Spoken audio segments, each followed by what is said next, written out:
Esse tamborzito é o Cherokee nativo. O Cherokee nativo, ele é um tambor de duas peles dos dois lados. Uma pele pode ser com pelo e a outra sem pelo, ou as duas com pelo.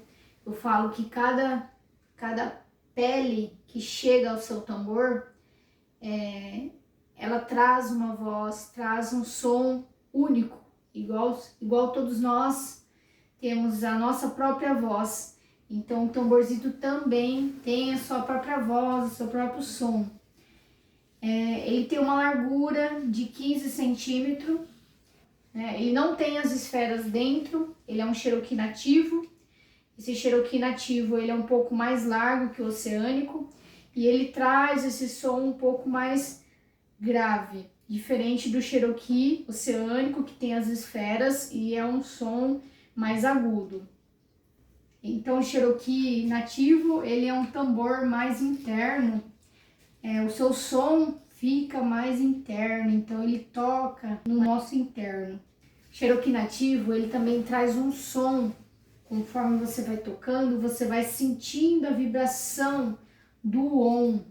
Eu vou tocar para vocês, peço que vocês coloquem um fone de ouvido para vocês sentirem melhor o som do tambor. Então vamos lá, Cherokee nativo.